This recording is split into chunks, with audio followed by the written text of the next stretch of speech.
तो दोस्तों, क्या आपको भी जल्दी है कहीं बाहर जाना है किंतु आपके पास पासपोर्ट नहीं है और आपको ये पता भी नहीं है कि पासपोर्ट जल्दी तत्काल पासपोर्ट किस प्रकार से बनाया जाता है, तो दोस्तों बिल्कुल सही वीडियो पे आप लोग आए, क्योंकि यहाँ पे हम आपको बताने वाले हैं कि आप लोग अपना तत्काल पासपोर्ट किस प्रकार से अप्लाई करते हैं। स्टेप बाय स्टेप यहाँ पे पूरा प्रोसेस आपको बताया जाएगा।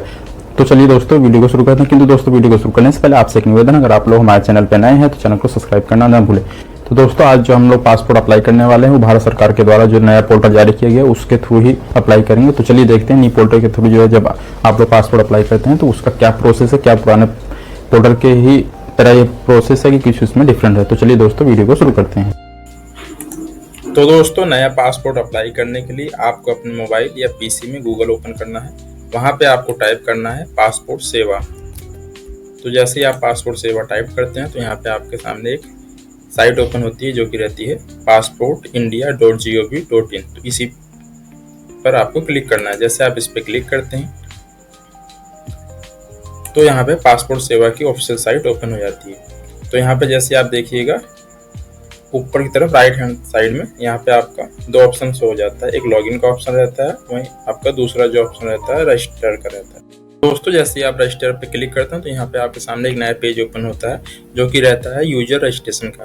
तो यहाँ पे दो ऑप्शन होते हैं आपको, CPV डेली और दूसरा ऑप्शन रहता है पासपोर्ट ऑफिस। तो यहाँ पे आपको पासपोर्ट ऑफिस सेलेक्ट कर लेना है। उसके बाद यहाँ पे आपका जो नज़दीकी पासपोर्ट ऑफिस हो उसको आप यहाँ पे सेलेक्ट कर लीजिए। जैसे आप सेलेक्ट पे क्लिक करते हैं तो यहाँ पे आपके जितने भी पासपोर्ट ऑफिस हैं इंडिया में वो सब यहाँ पे शो हो जाते हैं। तो आप अपना यहाँ पे नज़दीकी जो आपका पासपोर्ट ऑफिस है उसको आप यहाँ पे सेलेक्ट कर लीजिए।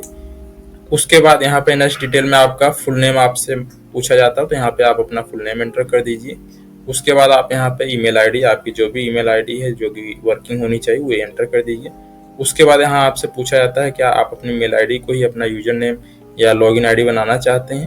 तो अगर यस तो यस कर दीजिए, नहीं तो नो अगर तो नो कर दीजिए। तो यहाँ पे जैसे नो करते हैं तो आपसे आपका जो भी लॉगिन आईडी आपको बनाना होगा वो यहाँ पे आपको एंटर करना होगा। उसके बाद नेक्स्ट जो है यहाँ पे आपका पासवर्ड क्रिएट करने के लिए आपसे बोला जाता है। तो यहाँ पे आप अपना जो भी पासवर्ड बनाना चाहते हैं उसको आप यहाँ पे एंटर कर दिए। एंटर करने के बाद आप यहाँ पे साइन अप ऑप्शन पे क्लिक कर दिए। तो चलिए डिटेल में फिलअप करके साइन अप ऑप्शन पे क्लिक करके आपको बताता हूँ। तो दोस्तों, जैसे आप साइन अप ऑप्शन पे क्लिक करते हैं तो यहाँ पे आपका मेल आईडी पे OTP चला जाता है। तो OTP आप यहाँ पे एंटर कर दीजिए। चलिए मैं यहाँ पे ये OTP एंटर करता हूँ, उसके बाद आगे का प्रोसेस आपको बताता हूँ। तो जैसे ही आप OTP एंटर कर देते हैं उसके बाद यहाँ पे आपको कंप्लीट साइन अप ऑप्शन पे क्लिक कर देना है। तो जैसे ही आप इस पे क्लिक करते हैं तो यहाँ पे कुछ इस प्रकार से लोडिंग डाटा आपको शो हो जाता है। उसके बाद आपको यहाँ पे एक मैसेज शो हो जाता है, your TSP account has been created successful, please log in the portal and update mobile number and hit question and answer in the modify profile section. तो इस टाइप से आपके पास मैसेज हो जाता है तो यहाँ पे आपका अकाउंट क्रिएट हो जाता है। तो आपको दोबारा यहाँ पे बैक टू लॉगिन पे चले जाना है। तो दोस्तों, जैसे ही आप लॉगिन बटन पे क्लिक करते हैं तो आपके सामने लॉगिन पेज ओपन हो जाता है। तो यहाँ पे आपसे सबसे पहले पूछा जाता है कि आप अपना यहाँ पे लॉगिन आईडी एंटर कीजिए। लॉगिन आईडी आपको वही एंटर करना है जो आप अकाउंट क्रिएट करते समय बनाए रहते हैं। तो यहाँ पे आप अपना लॉगिन आईडी एंटर कर दीजिए। उसके बाद आपका यहाँ पे किसके माध्यम से आप लॉगिन करना चाहते हैं, आप पासवर्ड के माध्यम से करना चाहते हैं लॉगिन या OTP के माध्यम से यहाँ पे लॉगिन करना चाहते हैं, जो भी ऑप्शन आपको यूज करना हो उसको आप यहाँ पे सिलेक्ट कर लिए। सिलेक्ट करने के बाद आपको साइन इन ऑप्शन पे क्लिक कर देना है। ये जो साइन इन बटन बना हुआ है इस पे आपको क्लिक करना है। जैसे आप इस पे क्लिक करते हो तो आपका अकाउंट यहाँ पे लॉगिन हो जाता है। तो चलिए मैं अकाउंट यहाँ पे लॉगिन करके आपको आगे का प्रोसेस बताता हूँ। तो जैसे ही आप अपना अकाउंट यहाँ पे लॉगिन करते हैं तो आपका लॉगिन डैशबोर्ड कुछ इस प्रकार से शो होता है, जिसमें लेफ्ट हैंड साइड में आपका होम का बटन शो होता है। उसके नीचे आपका यहाँ पे सर्विसेज का बटन शो हो जाता है। उसके नीचे यहाँ पे माई एप्लीकेशन, फीस डिटेल और नेक्स्ट आपका जो ऑप्शन रहता है डॉक्यूमेंट एडवाइजरी का। चूँकि आज हम लोग को नया पासपोर्ट कैसे अप्लाई करना है उसको सीखना है, तो यहाँ पे आपको जो सर्विसेज का सेक्शन है यहाँ पे फ्रेश पासपोर्ट पे क्लिक कर देना। तो जैसे आप इस पे क्लिक करते हैं तो आपसे पूछा जाता है कि आपके पास कोई और पासपोर्ट है, अगर है तो उसकी डिटेल आप यहाँ पे एंटर कर दीजिए, अगर नहीं है तो इसकी और नाउ पे क्लिक कर दीजिए। जैसे आप इस पे क्लिक करते हैं तो जो भी आपका पासपोर्ट ऑफिस आपके द्वारा सिलेक्ट किया जाता है वो आपका यहाँ पे शो हो जाता है, जिसको आप चेंज नहीं कर सकते हैं। उसके बाद यहाँ पे आपका नेक्स्ट का बटन शो होता है, इस पे आपको क्लिक कर देना है। तो जैसे आप क्लिक कर देते हैं तो यहाँ पे पासपोर्ट कितने स्टेप में कंप्लीट होने वाला हो यहाँ पे शो हो जाता है। यहाँ पे टोटल आपको 9 स्टेप फॉलो करने रहते हैं। तो पहले स्टेप में आपसे पूछा जाता है कि आप जो पासपोर्ट अप्लाई कर रहे हैं वो आपका फ्रेश है या री इशू पासपोर्ट करवाना है। तो चूंकि अपना यहाँ पे फ्रेश है तो यहाँ पे फ्रेश पे आपको क्लिक कर देना है। नेक्स्ट में आपका पासपोर्ट टाइप पूछा जाता है, नॉर्मल है कि तत्काल है। तो यहाँ पे आज तत्काल हम लोग पासपोर्ट अप्लाई करके इसको आगे बढ़ाने वाले हैं, तो यहाँ पे तत्काल पे क्लिक कर देना है। उसके बाद नेक्स्ट आपसे पूछा जाता है टाइप ऑफ पासपोर्ट बुकलेट, आपको 36 पेज की बुकलेट चाहिए या आपको 60 पेज की चाहिए, उसको आप यहाँ पे सिलेक्ट कर लीजिए। अगर आपकी ट्रिप ज़्यादा है तो आप 60 पेज ले सकते हैं, नहीं तो नॉर्मल 36 पेज की आपको लेनी चाहिए। तो जैसे आप इस पर क्लिक कर देते हैं उसके बाद यहाँ पे आपको सेव एंड नेक्स्ट बटन पे क्लिक कर देना है।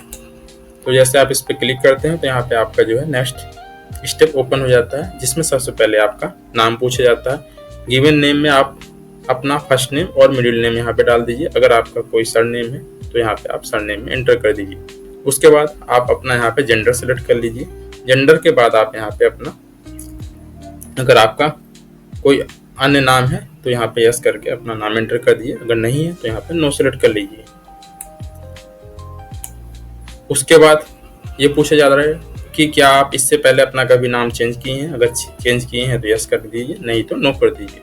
नेक्स्ट में फिर आपका डेट ऑफ बर्थ आपसे पूछा जाता है, तो आप अपना यहाँ पे डेट ऑफ बर्थ, ये कैलेंडर जो बना है इस पे क्लिक करके यहाँ पे अपना डेट ऑफ बर्थ एंटर कर दीजिए। उसके बाद आपका प्लेस ऑफ बर्थ पूछा जा रहा है, जो भी आपका प्लेस ऑफ बर्थ हो उसको आप यहाँ पे सिलेक्ट कर लीजिए। उसके बाद आपका मैरिटल स्टेटस के बारे में पूछा जाता है, तो यहाँ पे इसको सिलेक्ट करके जो भी आपका स्टेटस हो उसको आप यहाँ पे एंटर कर दीजिए।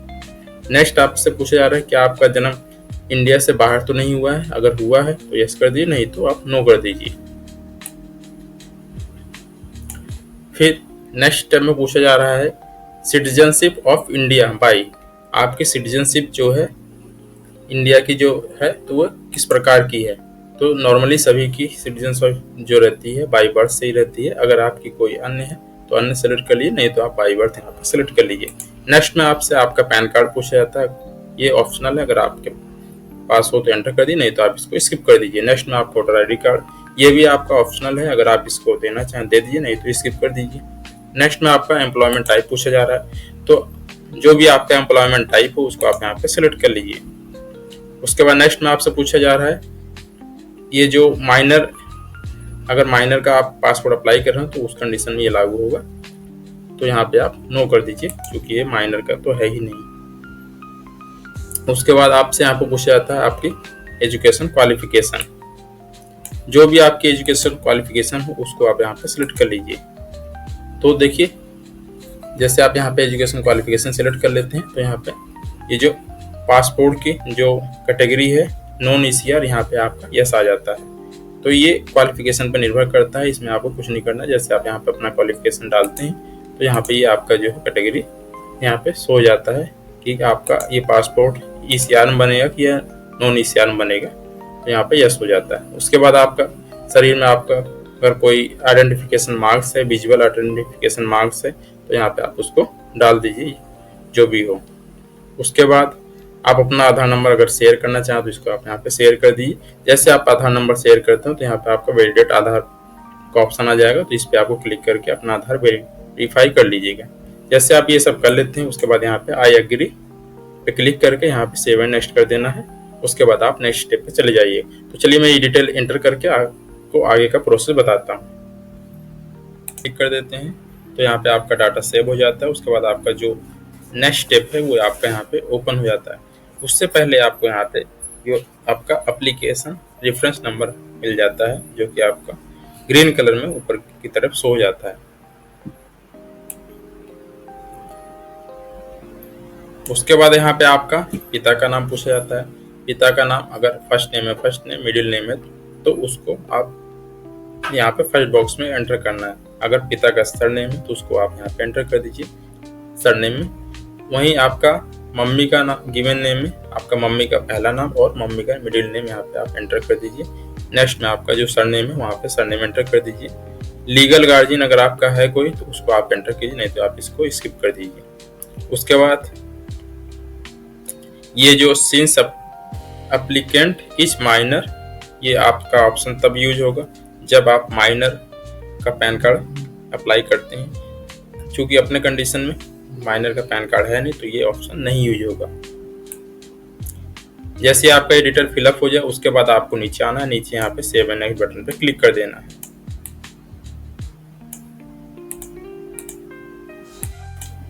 तो जैसे ही आपका फैमिली डिटेल का सेक्शन फिलअप हो जाता है उसके बाद आपका जो नेक्स्ट ऑप्शन आता है वो आपका आता है एड्रेस डिटेल का।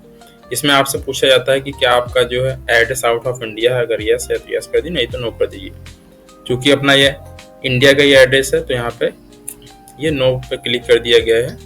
उसके बाद यहाँ पे आपको अपना हाउस नंबर एंटर करना है, आपका जो विलेज टाउन सिटी जो भी है उसको आप एंटर कर दीजिए, पिन कोड जो भी है उसको एंटर कर दीजिए, अपना स्टेट सेलेक्ट कर लीजिए, यहाँ पे डिस्ट्रिक्ट जो भी है उसको कर लीजिए, पुलिस स्टेशन यहाँ पे सेलेक्ट कर लीजिए। नेक्स्ट ऑप्शन में आपको अपना मोबाइल नंबर एंटर करना रहता है तो यहाँ पे अपना मोबाइल नंबर एंटर कर दीजिए। उसके बाद यहाँ पे अपना मेल ID एंटर कर दीजिए।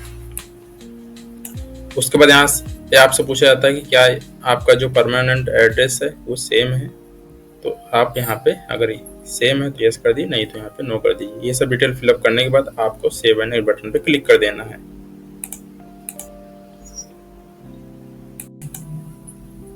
तो जैसे ही आपका एड्रेस डिटेल सेव हो जाता है उसके बाद यहाँ पे आपका आता है इमरजेंसी कॉन्टैक्ट डिटेल। तो इसमें आपका जो है नाम पूछा जाता है, उसके बाद उनका एड्रेस पूछा जाता है जिसका आप जो यहाँ पे डिटेल शेयर करते हैं। तो यहाँ पे आप उनका नाम एंटर कर दीजिए, उनका यहाँ पे फुल एड्रेस एंटर कर दीजिए। उसके बाद उनका यहाँ पे मोबाइल नंबर जो भी हो उसको आप यहाँ पे एंटर कर दीजिए। उनकी अगर कोई मेल ID है तो उसको आप एंटर करके यहाँ पे सेव एंड नेक्स्ट बटन पे क्लिक कर दीजिए। तो जैसे ही आप अपना यहाँ पे इमरजेंसी कॉन्टैक्ट डिटेल शेयर कर देते हैं उसके बाद आपका जो नेक्स्ट स्टेप ओपन होता है वो रहता है आपका प्रीवियस पासपोर्ट के बारे में। यहाँ पे आपसे पूछा जाता है अगर आपका यहाँ पे प्रीवियस पासपोर्ट इशू हुआ हो तो यहाँ पे आप उसका डिटेल एंटर कर दीजिए। तो यहाँ पे पूछा जा रहा है have you even held any identity certificate, अगर है तो यस कर दी, नहीं तो नो कर दी यहाँ पे। उसके बाद आपका यहाँ पे detail of previous current diplomatic, तो यहाँ पे इसको भी नो कर दीजिए, अगर आपके पास हो तो शेयर कर दीजिए। उसके बाद यहाँ पे पूछा जा रहा है क्या आप इससे पहले कभी पासपोर्ट अप्लाई किए थे और वो पासपोर्ट आपका इशू नहीं हुआ है, तो यहाँ पे अगर यस तो यस कर दी, नहीं तो नो कर दीजिए। जब ये आपका सेलेक्ट हो जाए उसके बाद आपको सेव एंड नेक्स्ट कर देना है।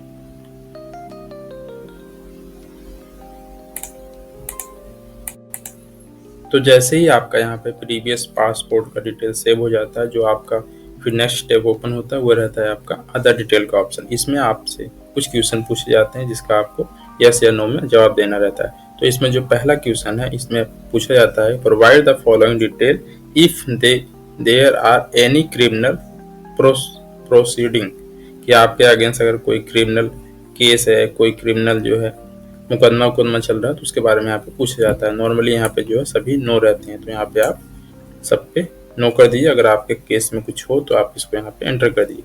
फिर जो नेक्स्ट क्वेश्चन पूछा जाता है वो आपका यहाँ पे पूछा जाता है provide the following detail if the applicant has been convicted by the court. इसमें ये पूछा जा रहा है कि इससे पहले क्या आप जो है भारतीय न्यायालय के द्वारा जो है आप दोषी पाए गए हैं कि नहीं पाए गए हैं। तो इसको यहाँ पे अगर आपके केस में जो भी इसमें से ऑप्शन हो तो उसको आप यहाँ पे सेलेक्ट कर लीजिए। नेक्स्ट ऑप्शन जो ऑप्शन ओपन होता है यहाँ पे रहता है वो रहता है provide the following detail if the applicant has been refused denied passport, कि इससे पहले आप अपने पासपोर्ट कभी रिफ्यूज किए हैं या डिनाइड किए हैं। अगर आपके केस में ऐसा है तो आप इसको यस कर दीजिए, नहीं तो नो कर दीजिए।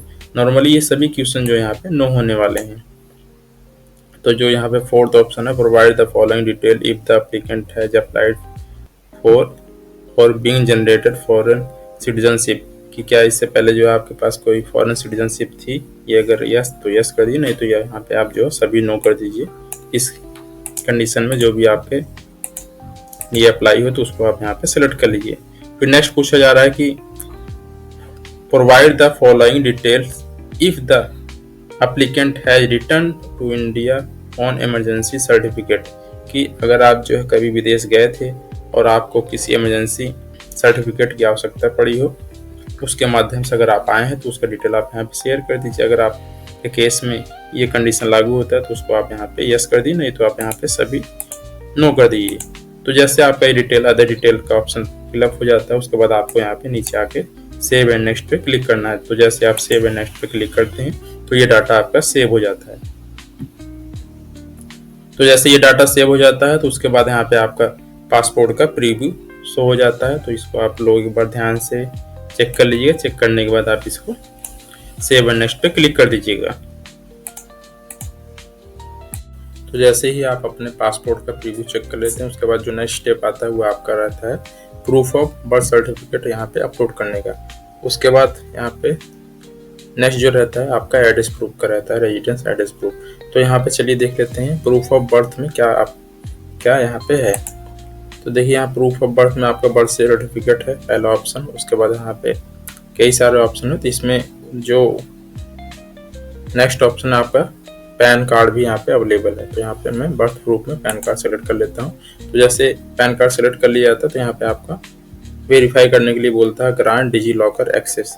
तो यहाँ पे डिजी लॉकर का एक्सेस देके आप इसको वेरीफाई कर लीजिए। उसके बाद जो नेक्स्ट रहता है यहाँ पे आपका प्रूफ ऑफ रेजिडेंस, इसके लिए यहाँ पे आप अपना आधार कार्ड सेलेक्ट कर लीजिए। और भी बहुत सारे यहाँ पे डॉक्यूमेंट्स शो हो रहे हैं, तो इसमें जो भी आपके पास हो तो उसको आप यहाँ पे सिलेक्ट कर लीजिएगा। तो यहाँ पे अपने पास आधार है तो यहाँ पे आधार में सिलेक्ट कर लिया। तो जैसे आपका डॉक्यूमेंट सेलेक्ट हो जाए तो यहाँ इसको आप डिजी लॉकर से वेरीफाई कर लीजिए। वेरीफाई करने के लिए आपको डिजी लॉकर एक्सेस देना पड़ेगा। जैसे आप इसको एक्सेस दे देते हैं तो यहाँ पे जैसे डिजी लॉकर आपका ओपन होता है तो वहाँ पे बोथ डॉक्यूमेंट, जैसे आपका आधार है और पैन, तो दोनों आप सिलेक्ट करके यहाँ पे एक्सेस दे दिए तो ये आपका दोनों एक साथ वेरीफाई हो जाएंगे। डॉक्यूमेंट का होने वाला है, यहाँ पे आपको 3 डॉक्यूमेंट्स हो जाते हैं। इसमें से एक डॉक्यूमेंट आपका माइनर का रहता है। अगर आप माइनर के पैन कार्ड अप्लाई कर रहे हैं तो यहाँ पे उस कंडीशन में आपको इसको फिलअप करके अपलोड करना रहता है। वहीं पे आपके जो 2 डॉक्यूमेंट रहते हैं वो गवर्नमेंट अप्लाई के रहते हैं। अगर आप गवर्नमेंट अप्लाई हैं तो यहाँ पे उस कंडीशन में आप इसको जो है यूज कर सकते हैं, नहीं तो आप इसको स्किप कर दीजिए। उसके बाद जैसे आप नेक्स्ट आते हो तो यहाँ पे आपका डिक्लेरेशन का आ जाता है। डिक्लेरेशन में आप यहाँ पे आई एग्री पे क्लिक कर दीजिए चेक बॉक्स पे। जैसे क्लिक करते हैं तो आप यहाँ पे चेक हो जाता है। उसके बाद यहाँ पे आपका प्लेस पूछा जाता है, तो यहाँ पे आप अपना प्लेस एंटर कर दीजिए जहाँ से भी आप इसको अप्लाई कर रहे हैं। उसके बाद यहाँ पे प्रीव्यू का ऑप्शन आ जाता है, तो आप प्रीव्यू पे क्लिक करके अपने फॉर्म का पूरा प्रीव्यू यहाँ पे देख सकते हैं। तो जैसे आपका यहाँ पे डॉक्यूमेंट डिजी लॉकर से वेरीफाई हो जाता है तो यहाँ पे fetch information digi locker show हो जाता है।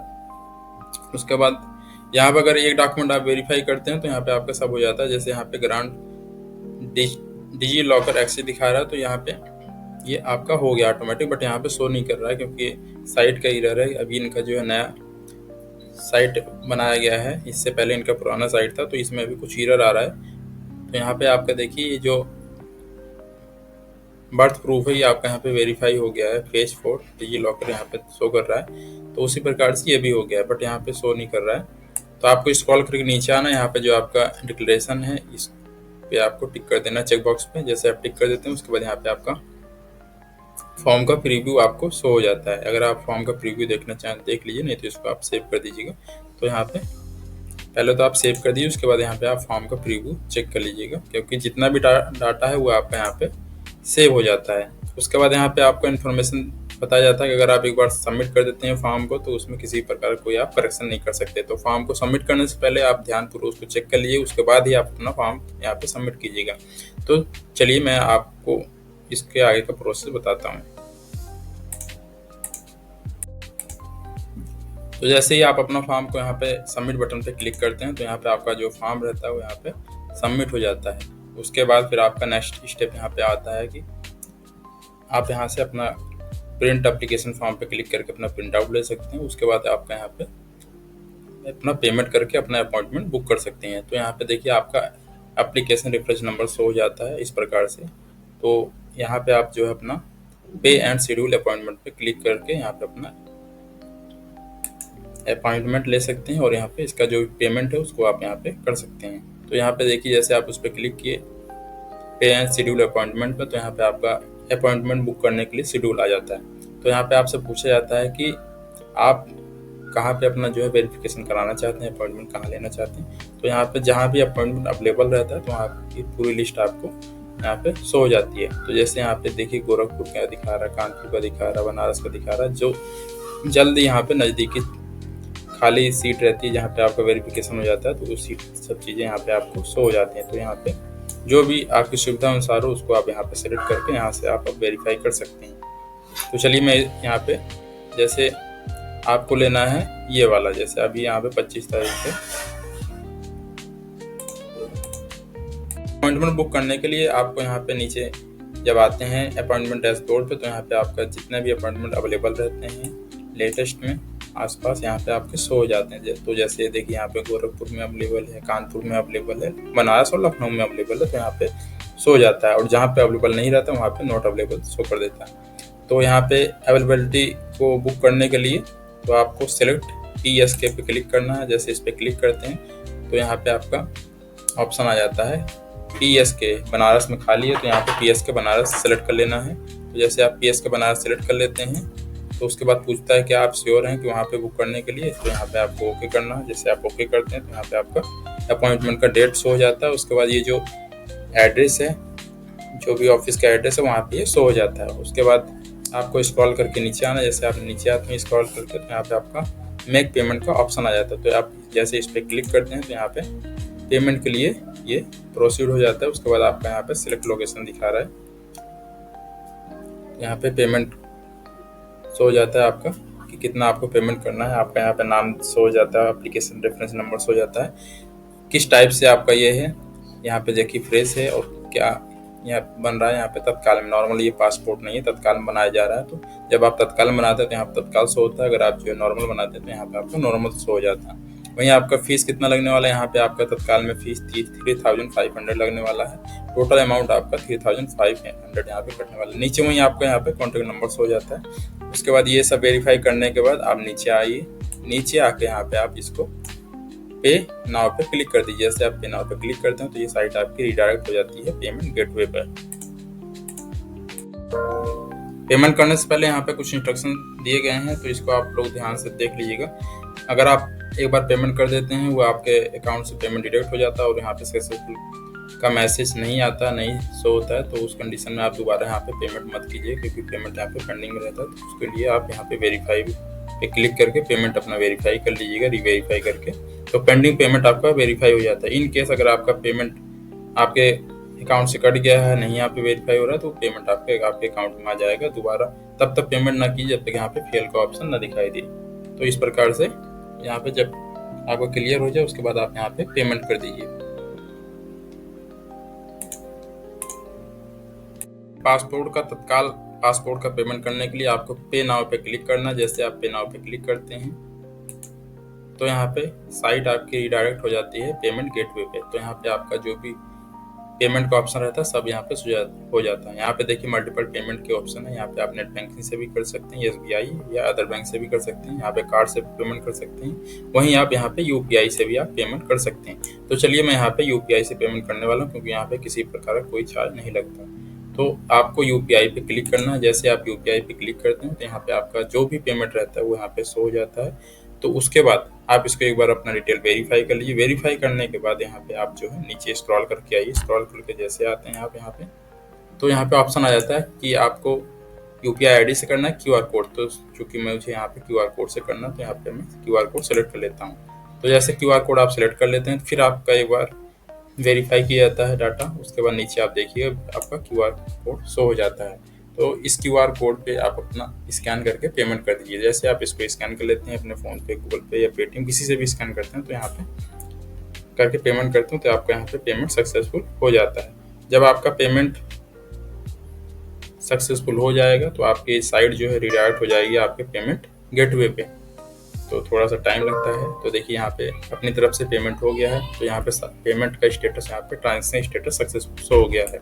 तो यहाँ पे जैसे सक्सेसफुल हो जाता है तो इस प्रकार से आपके सामने मैसेज आ जाता है कि आपका जो पेमेंट यहाँ पे सक्सेसफुल हो गया है। उसके बाद ये साइट रिडायरेक्ट हो जाएगी आपके पासपोर्ट के ऑफिशियल वेबसाइट पे। तो यहाँ पे देखिए आपका जो है यहाँ पे अभी पेमेंट हुआ है, बट आपका जो है अपॉइंटमेंट बुक नहीं हुआ। तो इसके लिए यहाँ पे आपको ओके पे क्लिक करना है। उसके बाद यहाँ पे आपका पेमेंट रिसिप्ट हो जाता है। तो आपको तो जैसे ही आपका यहाँ पे पासपोर्ट का पेमेंट हो जाता है तो यहाँ पे साइड जो है आपके पासपोर्ट सेवा के लॉगिन पेज पे आ जाती है। तो यहाँ पे देखिए आपका पेमेंट सक्सेसफुल दिखा रहा है। उसके बाद यहाँ पे आपका नाम, सबमिशन डेट यहाँ पे शो हो जाता है। उसके बाद जो भी फॉर्म होते हैं उसको आप कैसे देखेंगे, उसके लिए आपको ये जो 3 डॉट है यहाँ पे सामने, इस पे आपको क्लिक करना। तो यहाँ पे रहता है व्यू पे आपको क्लिक कर देना। जैसे आप व्यू पे क्लिक करते हैं तो यहाँ पे आपका पेमेंट का स्टेटस दिखा रहा है सक्सेसफुल है, बट आपका भी अपॉइंटमेंट नहीं बुक हुआ है। तो यहाँ पे आप जो है इस पे पे एंड शेड्यूल अपॉइंटमेंट पे क्लिक कीजिए। फिर जैसे आप करते हैं तो यहाँ पे फिर आपका आ जाता है कि आप कहाँ पे अपॉइंटमेंट बुक करना चाहते हैं। जहाँ भी करना चाहते हैं उसको आप यहाँ पे सेलेक्ट कर लीजिए। सेलेक्ट करने के बाद आप ओके पे क्लिक कीजिए। जैसे आप ओके पे क्लिक करते हैं तो यहाँ पे आपका डेट शो हो जाता है, जिस डेट में आप अपना अपॉइंटमेंट बुक करना चाहते हैं। उसके बाद स्क्रॉल करके यहाँ पे आप नीचे आ जाइए। यहाँ पे PSK बनारस है जो कि 25 अगस्त 2025 को यहाँ पे है खाली भी, तो बुक अपॉइंटमेंट पे आप क्लिक कर दीजिए। तो जैसे यहाँ पे बुक अपॉइंटमेंट क्लिक करते हैं तो यहाँ पे आपसे पूछा जाता है कि आप श्योर हैं यहाँ पे अपॉइंटमेंट बुक करने के लिए, तो आप यहाँ पे ओके पे क्लिक कर दीजिए। जैसे ओके पे क्लिक करते हैं तो यहाँ पे आपका अपॉइंटमेंट बुक हो जाता है। उसका आपको एक रिसिप्ट भी मिल जाता है, अपॉइंटमेंट कंफर्मेशन रिसिप्ट मिल जाता है। तो इसको आप जो है अपना डाउनलोड कर लीजिएगा, प्रिंट करके सेव करके रख लीजिएगा। तो इस प्रकार से आप अपना यहाँ पे अपॉइंटमेंट जो कि तत्काल का ये पासपोर्ट है, तो यहाँ पे देखिए स्कीम टाइप क्या है, तत्काल। अपॉइंटमेंट कोटा क्या है, तत्काल है। यहाँ पे लोकेशन आपको बनारस है, 25 तारीख को आपको वहाँ पे जाना है। जितने भी आपके फॉर्म रहते हैं वो आप यहाँ पे देख सकते हैं अपने फॉर्म। यहाँ पे एप्लीकेशन फॉर्म्स हो जाता है। एप्लीकेशन फॉर्म में व्यू प्रिंट सबमिट फॉर्म यहाँ पर हो जाएगा, इसको आप कर लीजिएगा अपने पास, सेव करके रख लीजिएगा। प्रिंट एप्लीकेशन रिसिप्ट कर लीजिएगा अपने पास। उसके बाद एंटर या NOC, अगर ये आपके केस में लागू होता है, चूँकि आपके केस में लागू नहीं होता इसलिए जो है आपको इसको प्रिंट करने की आवश्यकता नहीं है। ट्रैक स्टेटस है तो इसकी आवश्यकता नहीं है। यहाँ पे पेमेंट रिसिप्ट ये जो रहता है इसको भी आप यहाँ पे प्रिंट करके रख लीजिए। जैसे आप इस पर क्लिक करते हैं तो ये आपका जितने भी डॉक्यूमेंट रहते हैं यहाँ पे आपके शो हो जाते हैं। उसको आप यहाँ पे बारी बारी से अपना सेव करके अपने सिस्टम में रख लीजिए। नहीं तो अगर आपके पास प्रिंटर है तो आप उसको प्रिंट करके अपने पास रख लीजिए। तो चलिए मैं यहाँ पे जो है सब चीज़ यहाँ पे सेव करके रख लेता हूँ सिस्टम में अपने। उसके बाद आपका पेमेंट रिसिप्ट होगा। पेमेंट रिसिप्ट के बाद आपके जो और डॉक्यूमेंट लगने वाले हुए हैं, आपके प्रिंट एप्लीकेशन रिसिप्ट, ये भी आप अपना प्रिंट करके रख लीजिएगा। तो चूँकि देखिए साइट जो है अभी नई साइट है, जिसके कारण जो है काफ़ी इसमें इशू आ रहा है। तो अभी लगता है इस इशू के बारे में इनको पता नहीं है, इसलिए ये अभी सही नहीं हो पाया है। तो यहाँ पे प्रिंट एप्लीकेशन रिसिप्ट पे आप क्लिक कीजिएगा। उसके बाद आपको प्रिंट एप्लीकेशन रिसिप्ट पे क्लिक करना। जैसे आप इस पर क्लिक करते हैं तो यहाँ पे आपका जो ये है एप्लीकेशन फॉर्म है, ये ओपन हो जाता है। इसको आप यहाँ पे print and download application form पे क्लिक करके इसको आप डाउनलोड कर सकते हैं। उसके बाद आपका जो नेक्स्ट डॉक्यूमेंट रहने वाला है वो है आपका सबमिट एप्लीकेशन फॉर्म। ये आपका बहुत ही ज़रूरी फॉर्म होता है, इसको आप जो है प्रिंट करके रख लीजिएगा। तो इसके लिए भी देखिए साइट एरर है, जिसके कारण ये जो है नहीं ओपन हो रहा। तो इसको मिनिमाइज करके यहाँ पे आप प्रिंट पे क्लिक करके इसको आप सेव कर लीजिए अपने सिस्टम में। तो ये 3 डॉक्यूमेंट आपके नेसेसरी डॉक्यूमेंट रहते हैं। अगर आपके किसी भी डॉक्यूमेंट में जो भी आप यहाँ पे अपना नाम, पिता का नाम, डेट ऑफ बर्थ एंटर किए हैं, अगर उससे मिसमैच हो रहा है तो वो डॉक्यूमेंट आप बिल्कुल मत ले जाइए। नहीं तो आपके पासपोर्ट बनने में, वेरीफाई होने में काफ़ी समस्याएं आपको आ सकती हैं। तो आप ऐसी चीज़ों से बचिए कि जिसमें आपका नाम मिसमैच हो, जो कि आपके फॉर्म में फिलअप किया गया है उससे। तो आप उस फॉर्म को बिल्कुल भी मत लेके जाइएगा। आपका पासपोर्ट का जो फॉर्म होता है कुछ इस प्रकार से दिखाई देता है। तो इस प्रकार से आप लोग जो है बड़ी आसानी से घर बैठे मात्र 15 से 20 मिनट में अपना तत्काल का फॉर्म जो होता है पासपोर्ट का, उसको आप अप्लाई कर सकते हैं। और 1 हफ्ते के अंदर जो है आपका ये जो है पासपोर्ट बन के आपको मिल जाता है। इसमें क्या होता है, पहले आपको पासपोर्ट बन के मिल जाता है, वेरिफिकेशन जो है उसका प्रोसेस वो बाद में होता है, क्योंकि यहाँ तत्काल रूप से आप अप्लाई किए रहते हैं, इसलिए इसकी प्रक्रिया थोड़ी जल्दी होती है। जैसे आपका वेरिफिकेशन होता है उसके बाद जस्ट आपका यहाँ पे पासपोर्ट आपको इशू कर दिया जाता है। तो दोस्तों इस प्रकार से आप अपना पासपोर्ट अप्लाई कर सकते हैं। तो दोस्तों अगर आपको किसी प्रकार की कोई समस्या हो पासपोर्ट को बनाने में तो आप कमेंट करके हमको जरूर बताइए, बिल्कुल हम आपका रिप्लाई करेंगे आपके कमेंट का जहां तक हो सकता है। और दोस्तों अगर आपको ये वीडियो अच्छा लगा, वीडियो को लाइक करें, शेयर करें, साथ ही साथ चैनल को सब्सक्राइब करना ना भूलें, जिससे किसी प्रकार की वीडियो आपको निरंतर मिलती रहे। Thank you for watching this video.